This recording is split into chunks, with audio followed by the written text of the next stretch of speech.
안녕하십니까. 현대투자연구소 송조입니다. 하이브 상세가 대단합니다.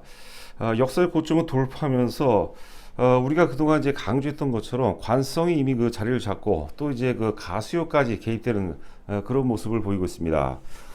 최근 한류 대세론이 BTS 하나만 봐서는 이해하기 힘든 그런 현상일 수 있겠지만 기생충이라든가 미나리 그리고 대단하죠. 오징어 게임으로까지 연결하고 편집해서 적당한 어떤 그 통찰의 관점으로까지 해석을 해본다면 결국 우리 그 대한민국의 문화 콘텐츠가 이미 그 아시아는 넘어섰죠. 그리고 이제는 그 명실공히 글로벌 대중문화를 선도한다는 그런 강한 느낌을 받게 됩니다. 자, 여러분들은 어떻게 생각하실지 모르겠는데 하여튼 그 거의 뭐 공감을 하지 않을까 생각됩니다. 상당히 의미 있는 현상으로 봐야 될 것 같습니다. 자, 그렇다면 하이브 역시도 아마존까지는 아니더라도 넷플릭스 정도의 어떤 그 동일한 반열에서 재해석을 해야 되고 또 주가 역시도 재평가를 받아야 되지 않을까 그런 생각을 해봅니다. 자, 그래서 오늘 이제 넷플릭스 한번 비교 분석을 해보도록 하겠고요. 자, 제일 궁금한 게 이제 과연 이제 그 이 랠리가 어디까지 이어질지 궁금하실 것 같은데 그 부분에 대해서도 뭐 사실 그 정확한 건 아니겠지만 일단 그 흐름 자체는 전반적인 어떤 그 거대한 흐름 자체는 제가 충분히 설명을 해드리도록 하겠습니다. 자, 지금 이제 보시는 화면은 이제 그 넷플릭스입니다. 넷플릭스 연봉 차트죠. 월봉 차트가 아니라 연봉 차트입니다. 2010년서부터 현재까지니까 22년짜리가 되겠네요. 2010년이 포함이 되니까 2022년짜리 지금 연봉 차트가 되겠습니다. 지금 이제 2013년도로 보시게 되면요. 지금 시세의 출발점이죠. 지금 우상향으로 제가 지금 빨간색으로 표현을 해놨는데요. 2013년도에 드디어 이제 역사 고점을 돌파하죠. 과거에 이제 그 역사 고점이 이제 그 전에는 이제 대략 한 10달러 정도 됐어요. 10달러를 돌파해서 최근에 이제 690달러까지 올라갔습니다. 그러니까 10달러를 돌파해서 690달러니까 6,900%가 올랐죠. 6,900%. 대략 한 8년 정도에 걸쳐서 6,900%까지 올라갔는데 앞서 이제 오프닝에서도 말씀드린 바와 같이 지금 하이브의 어떤 그 확장성도 대단하다고 봐야 될 것 같아요. 그래서 어떤 그 넷플릭스와 뭐 유사한 그런 반열로 우리가 재해석을 해봐야 되지 않을까 생각되고요. 자, 하이브 시세. 지금 이제 하이브의 그 대상 툴을 이제 우리는 또 맞춰야 되겠죠. 어제도 제가 방송에서 그런 말씀드렸는데 우리가 이제 그 여러분들 그 주가가 대상 툴을 찍고 하락 추세에 있는 종목군들이 있어요. 그런 하락 추세에 있는 종목의 바닥을 맞추는 것은 굉장히 어렵습니다. 10번 내에서는 맞출 수가 없어요. 아무리 전문가라 하더라도 사실 10번 내에 맞추는 게 쉽지가 않고 그 이상 돼야지 이제 맞출까 말까 그런 영역인데 반대로 해석하면 되죠. 우리가 상승 추세로 완전히 자리 잡은 주식, 상승 추세로 자리 잡은 주식에 상투를 맞추는 것도 대단히 힘듭니다. 작년서부터 사실 그 우리가 카카오 생각하시면 될 것 같아요. 작년 코로나 최저점에 2만 원대서부터 이제 17만 원대까지 주가가 올라갈 때 약 한 15개월 정도 올라갔는데요. 제가 이제 사실 저도 전문가들 이렇게 모니터링 하거든요. 단기 조정 때마다 상투다 하는데 거의 다 못 맞았어요. 결국 이제 지금도 17만 원대가 최상투는 아닙니다. 저는 뭐 더 갈 것 같은데 의미 있는 고점이죠. 그런 데서는 이제 한번 팔아주는 것도 좋을 것 같은데 하여튼 각설하고 상승 추세상에 있는 대세 상승에 있는 주식에 상투를 맞춘다는 것은 대단히 힘든 겁니다. 그러니까 우리가 매도를 좀 하고 싶다 하더라도 제 얘기를 명심하시고 우리가 한 번 더 고민을 하시면은 뭐 아무래도 뭐 무조건은 아니겠지만 아무래도 좀 좋은 결과로 이어질 수 있지 않을까 생각됩니다. 팔게 되면은요 또 후회하게 됩니다. 자, 그래서 하이브 시세는 넷플릭스 지금 그 10달러를 돌파해서 690달러까지 6,900% 올라갔던 그런 어떤 파동 안에 숨겨져 있다 이렇게 보시면 될 것 같습니다. 자, 그리고 이제 확장성이죠. 대단한 것 같습니다. 끝이 안 보이는 것 같아요. 자, 하여튼 위버스라는 세계 최초의 어떤 그 팬덤 플랫폼을 바탕으로 NFT에 대해서 또 자세하게 설명을 드리도록 하겠는데 NFT라든가 요즘에 또 메타버스가 가장 이슈가 되고 있는 산업 중에 하나죠. 커머셜, 게임, 뭐 웹툰으로까지 계속해서 확장을 하고 있다. 자, 끝이 안 보인다. 지금 이제 저는 사실 객관적으로 영업이익 증가율이 둔화되는 시점을 제가 이제 많이 보고 있거든요. 그런데 아직까지는 그런 걱정은 안 해도 될 것 같아요. 일단 그 제가 강조 드린 바와 같이 내년도 예상 영업이익이 저는 한 4천억 정도 된다고 봐요. 최소한 3,500이 된다 하더라도 50만 원은 그게 편하게 넘어갈 수 있을 것 같고요. 잘하면 이제 사실 아직도 지금 이제 11월도 지금 이제 초반이고 그다음에 이제 12월도 남았죠. 연내도 사실 가능성이 있습니다. 충분히. 자, 그런데 양도세 문제와 관련해서 연내는 한번 이제 조정을 제법 좀 그 깊은 그런 조정도 우리가 좀 감안해야 되지 않을까 생각합니다. 저희 회원분들도 만주 2만 주씩 10억 이상 갖고 계신 분들은 지금 언제 털 건가를 고민을 좀 많이 하고 있어요. 그리고 또 이유가 어떻든 간에 저희 그 현대투자연구소가 워낙 많이 갖고 있기 때문에 저희가 뭐 나름대로 또 큰 세력이 아닌가 생각이 됩니다. 자, 이제 보시는 화면은 이제 SM의 역시 그 연봉 차트가 되겠습니다. 제가 이것도 예전에도 이제 많이 말씀드렸던 그런 그림이었죠. 2000년서부터 이제 현재까지니까 22년 동안의 이제 연봉 차트가 되겠습니다. 보시게 되면 이제 제가 파동을 이제 그 세 가지로 나눠서 설명해 드렸죠. 2000년서부터 2005년까지는 국내 시장을 장악을 하면서 주가가 한번 올랐고, 그다음에 조정 이후에 2008, 9년도서부터는 이제 그 아시아 시장을 완전히 점령을 해버리죠. 동방신기라든가 뭐 소녀시대, 엑소. 제가 개인적으로 또 엑소 그룹을 많이 좋아했습니다. 자, 그러면서 주가가 굉장히 많이 올랐어요. 한 3년 내지 4년. 주가가 보통 이제 그런 슈퍼 사이클에 접어들잖아요. 그러면 3년 오르는 게 일반적입니다. 그런데 이제 연봉상으로만 보니까 사실 그 4년째 오른 게 되겠고, 그 다음에 2010년도에 최고점을 확인하고 최고점을 찍고 10년 동안 주가가 못 올라갔는데, 그 이유는 여러분들 잘 아시죠? 제 방송을 이제 꾸준하게 들으셨던 분들은 알 거예요. 아베 극우 정권이 이제 권력을 잡고 혐한 분위기를 계속 조성을 하면서 일본 시장을 뭐 거의 일본 시장에서 거의 뭐 매출이 전무하다시피 했고, 그 다음에 또 이어서 그나마 이제 중국 시장이 중국 시장이 버팀목 역할을 해줬죠. 중국 시장도 어마어마하게 크죠. 그런데 또 2016년도에 사드가 이제 한반도에 사드가 설치가 되면서 중국 시장마저도 완전히 떠나고 말았어요. 그러면서 10년 동안 불황이었는데, 이번에 이제 2021년의 파동은 국내를 넘고 아시아를 넘어서 사실 그 어떤 그 본고장이라고 볼 수 있는 그 대중문화의 본고장이라고 볼 수 있는 북미와 유럽 시장을 이제 접수하는 그런 어떤 그 슈퍼 사이클이 전개가 된다. 10년 만에 슈퍼 사이클이 이제 전개가 된다고 봐야 되고, 그 선봉에는 여러분들 당연히 BTS입니다. BTS고 이제 하이브다 이렇게 보시면 될 것 같아요. 자, 우리가 이제 그 어떤 그 시대적 주도주가 탄생되잖아요. 그러면 예를 들어서 모든 영역이 마찬가지입니다. 뭐 조선철강, 기계화학, 반도체, 자동차 등등 제일 1등주를 사셔요. 1등주. 우리 그 증시교원에도 그런 얘기 있죠. 달리는 말을 갈아타라. 그런 얘기가 있는데, 달리는 말 중에서도 가장 앞서는 가장 강력한 하얀 백마를 갈아타는 게 제일 좋다. 제가 그 부분은 잠시 후에 또 설명을 드리도록 하겠습니다. 자, 지금 최근에 나온 보고서들, 오늘도 지금 이제 11월 5일자 보고서가 두 개가 나왔는데요. 지금 그 보고서로 지금 이런 현상이라든가 이 흐름을 제가 보기 정확하게 진단을 좀 못하는 것 같아요. 그 제도권 애널리스트의 한계도 있습니다. 그렇죠. 너무 또 뭐 피상적으로 너무 과다한 어떤 그 상상력들을 뭐 개인적으로 애널리스트 본인들도 그런 상상력이 있겠죠. 그러나 어떤 제도권이기 때문에 뭐 나름대로 이제 절제해야 되는 그런 부분이 있죠. 그런 차원에서는 이런 유튜브 방송이 상당히 좀 그 효과적이지 않나, 뭐 또 그런 생각을 해보는데요.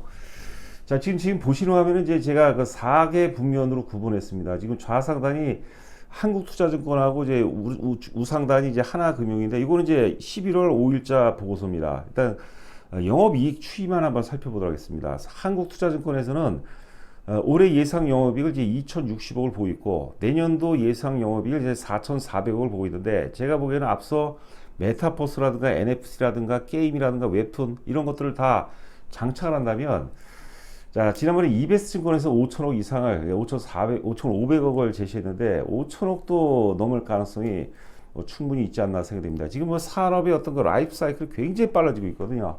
워낙 이제 소통이 이제 빠른 그런 시대에 있기 때문에, 자, 하여튼 한국투자증권에서는 내년도 예상 영업이익을 이제 4,400억, 올해 예상 영업이익을 2,600억, 이 정도라면은 50만 원은 그냥 편한 거죠. 자, 근데 하나금융을 한번 보도록 해요. 하나금융 같은 경우는 올해 예상 영업이익을 이제 한 2,047억, 그리고 2020년 내년도 예상 영업이익 3,600억을 보고 있는데, 저는 이제 개인적으로 3,500억만 된다 하더라도 50만 원 넘어가서 무리가 없다. 그리고 어제 같은 경우 이제 제가 그동안 계속해서 50만 원을 고집하다가 70만 원을 제시했습니다. 70만 원의 근거는 그냥 단순하게 이제 역사 고점이 35만 원이었죠. 35만 원 곱하기 2배수 하니까 한 70만 원 정도. 보통 역사 고점 돌파하게 되면 3배수까지 올라가는 게 일반적이거든요. 시대적 주도주라는 것들은. 자, 그 다음에 이제 그 과거에 가장 이제 그 긍정적인 보고서를 썼던 이베스증권, 그 다음에 가장 부정적인 보고서를 썼던 메리츠증권 영업이익 전망치를 한번 살펴보도록 하겠습니다. 지금 이베스증권 같은 경우는 2021년 예상 영업이 2,030억 정도 보고 있고요. 2022년 내년도 예상 영업일 5,510억을 전망하고 있습니다. 그래서 목표 가격을 50만 2천원 제시했고요. 메리츠증권은 사실 그 메리츠증권에서도 예전에 좀 안 좋은 쪽으로 부정적인 보고서를 냈는데, 그리고 이제 하루 이틀 만에 있다가 바로 주가가 급등을 했죠. 33만 원대가 급등했죠. 자, 메리츠증권 한번 보도록 하겠습니다. 이게 제일 이제 부정적으로 쓴 보고서 중에 하나입니다. 자, 2020년 예상 영업이익이 이제 1,455억. 이거는 막 동일하죠. 그런데 올해 예상 영업이익을 지난 그 10월달 보고서입니다. 이게 1,400억을 보고 1,480억. 1,408억이죠. 1,408억인데 어제 지금 그 하이브가 영업이익을 발표했죠. 656억이었죠. 656억인가 656억으로 이제 기억하고 있는데, 3분기 영업이익만 감안을 한다 하더라도 제가 보기엔 1,400억은 좀 너무 좀 심했다. 그리고 이제 2022년 예상 영업이익을 3천억도 안 되게 좀 전망하고 있습니다. 2,986억. 자, 이런 게 이제 일반적으로 이런 그 애널리스트 같은 경우는 보통 이제 우리가 흔히 뭐 가치주라든가 뭐 가치주 경기 민감주, 그러니까 뭐 소재 산업재 이런 어떤 거 관점에서 하이브를 바라보니까 이 답이 잘 안 나오는 것 같아요. 제가 뭐 평가절하는 건 아니고 뭐 주식이라는 게 모르죠. 모르죠. 메리츠증권 보고서가 맞을 수도 있는데, 지금 이제 시장의 어떤 그 전후 사정을 감안한다면 뭐 충분히 3,500억을 넘어서 내년도는 뭐 5천억까지도 좀 우리가 고려해 볼 필요가 있지 않나 생각됩니다. 자, 지금 이제 보시는 것은 이제 그 한국투자증권 보고서를 제가 이제 캡처 잡은 겁니다. 캡처 잡았는데요. 뭐 두나무하고 이제 어제 합작 전략적 제휴를 좀 선언했죠.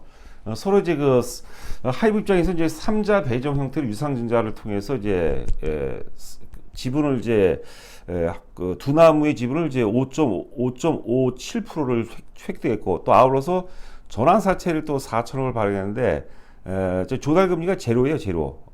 제로의 금리에 전환사채를 발행할 수 있다는 것은 뭐 굉장히 나름대로 뭐 사실 그 굉장히 사채 자체가 인기가 있다 이렇게 보시면 될 것 같아요. 자, 이 아래 보시면 근본 어떤 그 전략적 제휴의 목적은 두나무 합작법인을 설립하고, 그다음에 NFT 사업을 전개하기 위함이다. NFT라는 게 이제 어제도 말씀드렸지만 넌 펑저블 토큰, 펑저블이라는 게 대체라는데 대체 불가능한 토큰인데 설명이 좀 자세히 나온 것 같아요. 이런 디지털 자산을 활용해서 하이브의 이제 IP 기반 콘텐츠 상품들을 디지털 자선한다는 거죠. 제가 어제도 좀 자세하게 말씀드렸는데, 지금 디지털 상품들은 가짜 복제품이 워낙 많죠. 하도 잘 모르는 거죠. 근데 여기에다가 블록체인 기술을 접목해서 거기다가 고유 일련 번호를 이제 매긴다는 거죠. 그러면 이제 그 자산화가 된다요, 자산화. 이래서 여기 이제 내용 보시면 아래 보시면 포토카드, 우리 예전에 그 뭡니까 미국의 무슨 뭐 딱지 같은 거 있잖아요. 카드 같은 거 보면 뭐 한 장당 뭐 1억이 넘고 뭐 그런 게 있다고 하더라고요. 그럼 뭐 희소 가치 때문에 그러는데, 요거는 이제 NFT는 이제 그런 거하고 틀리죠. 고유 넘버링을 부여함으로써 이제 그 자산 가치까지도 이제 부여가 된다는 얘기인데, 포토카드가 이제 그 디지털 상에서 고유성을 인정받다는 거죠. 블록체인 기술을 바탕으로 고유성을 인정받아서 받으면 이제 영구 소장이 가능하다는 거죠. 이것도 사실 어제도 강조해드렸지만 엔터 영역에서 이것은 존재하지 않았던 그런 비즈니스였죠. 이 시대적 급등주는 이렇게 존재하지 않았던 새로운 어떤 영역, 이런 가운데서 시대적 주도주가 탄생이 된다고 이제 보시면 될 것 같습니다. 그러니까 결국 이제 기존의 어떤 그 BTS의 예전 같으면 뭐 앨범 판매하고, 그다음 공연하고, 거기다가 이제 뭐 굿즈 상품, 요 정도인데 확장이 되는 거예요, 확장이. 시너지와 함께 이제 확장이 되고, 그 근거, 그 플랫폼이 이제 위버스라는 플랫폼이 된다고 이제 보는 거죠. 하여튼 우리가 주식에서 돈을 많이 벌고 덜 벌기 떠나서 개인적으로는 내년에 위버스가 어떻게 변할지, 어떻게 성장할지 상당히 또 기대가 좀 많이 되고 있습니다. 자, 보시는 화면은 이제 지금 국내 엔터 4사입니다. 좌상단이 하이브가 되어 있고, 오른쪽이 이제 SM, 좌하단이 이제 YG 엔터테인먼트, 우하단이 JYP가 되겠는데, 하이브가 지금 이제 현재 시간이 1시 20분을 통과하고 있는데 지금 7% 올라가고 있어요. 38만 뭐 2천원, 1,500원, 2천원 하고 있고 YG 엔터테인먼트가 플러스 200원 정도, 그 다음에 SM이 마이너스 500원, JYP 같은 경우 이제 4% 빠지고 있어요. 4%. 왜 그러냐면요. 보통 우리가 엔터주가 다 같이 간다고 생각해요. 그래서 JYP가 있고 SM 있고 YG가 있고 하이브가 있는데 하이브는 제일 비싸요. 비싸고 많이 올랐어요. 그러니까 부담이 되죠. 그리고 YG, SM도 좀 비싸. 그런데 YG도 7만 원대, 그다음에 SM도 7만 원대인데 보니까 JYP는 5만 원대예요. 그러니까 안 상대적으로 안 올랐죠. 안 올랐고 싸 보이거든요. 이게 지금 단기에 좀 오른 거죠. 이제 단기에 좀 올랐지 사실 월봉이나 주봉으로 보게 되면 이제 JYP가 제일 많이 올랐습니다. 그래서 그냥 결국은 이제 그 싸고 상대적으로 들어오는 주식을 사는데 본인만 사는 게 아니라 대중들의 집단사가 모두가 동일한 의사결정을 JYP 쪽으로 결정을 해버린 거죠. 그러니까 무거워지는 거예요. 하이브는 뭐냐면 상대적으로 비싸고 많이 올랐고 비쌌기 때문에 대중들이 쉽게 범접을 할 수 없는 주식이에요. 자, 그래서 나름의 원칙, 뭐 저희 회원분들은 잘 아실 거예요. 저희가 현대차하고 기아차가 있는데 물론 이제 흐름으로 봐서 기아차가 좀 나아요. 난데 저희는 현대차만을 고집해요. 궁극적으로는 현대차가 오를 때 더 많이 오르고 이제 빠질 때 덜 빠진다고 보는 거죠. 하이닉스보다는 삼성전자 낫고. 그러니까 우리가 이제 같은 업종, 같은 테마에서 종목을 초이스할 때, 선택을 할 때 후발주를 사시면 안 돼. 2등, 3등, 4등주, 특히 꼴등주, 제일 안 올랐고 제일 싸구려 주식을 사면 안 되는 거죠. 제일 1등주를 사야 돼요. 맨 앞에 앞서는, 맨 앞을 주도하고 있는 하얀 백마를 우리가 갈아타야 되는 거죠. 그런데 이제 아닌 경우가 있어요. 2등, 3등, 4등주라 하더라도 새로운 카테고리를 선점을 한다. 예를 들어서 JYP가 미리 NFT 시장을 선점했다 그러면 JYP를 살 수 있는 거죠. 새로운 어떤 카테고리를 선점하지 못한다면 무조건 1등주를 매수해야 되는 게 맞다고 보는 거죠. 이 얘기는 여러분들께서 명심하시기 바랍니다. 이게 우리가 이제 주식을 뭐 2박 3일 할 거라면 제 얘기가 틀릴 수도 있어요. 그러나 2년, 3년, 5년, 10년 그 이상 하게 되면 어마어마한 차이가 벌어지다고 봐야겠죠. 여러분들 그 나비 효과라고 잘 아시죠? 뭐 북경의 나비 날개짓이 뭐 샌프란시스코에 폭풍을 몰고 온다 그러죠. 아주 작은 차이요. 승자와 패자의 차이는 굉장히 작은 거예요. 근데 이게 반복이 되다 보니까, 그리고 반복되는 영역은 습관이 되죠. 투자 습관. 좋은 투자 습관, 나쁜 투자 습관이 되는데, 좋은 투자 습관은 바보를 천지를 만들고, 또 나쁜 투자 습관은 천하의 천재라도 결국 이제 바보로 만들 수밖에 없다. 이렇게 보시면 될 것 같아요. 자, 지금 하이브 일봉 차트를 보도록 하겠는데, 예전에는 제가 기분이 참 좋은 게, 전에는 이제 역사 고점 35만원 고점 10월 달이죠. 작년 10월 15일 날 뭐 35만 원이라 하죠. 35만 원 고점을 항상 보이느냐고 차트가 좀 이쁘게 안 나와요. 근데 지금 차트를 이제 거기 돌파했기 때문에 차트를 좀 짧게 해봤습니다.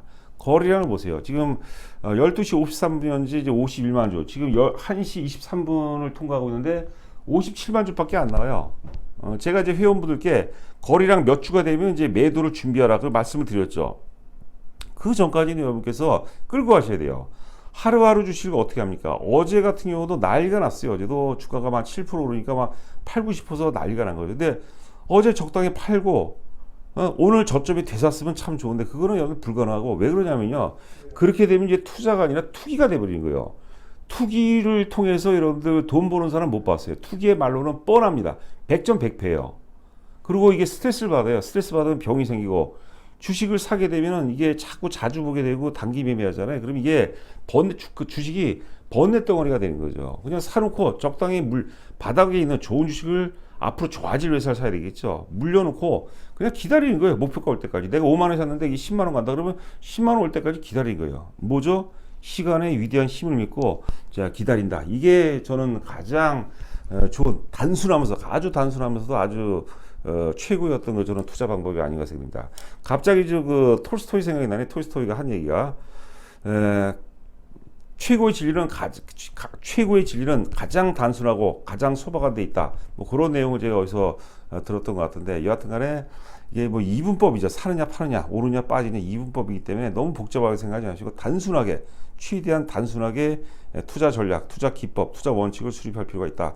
이런 말씀드리면서 오늘 방송 마치도록 하겠습니다. 자, 회원 가입 관련해서는 관심 있는 분은 자세하게 읽어보시고요.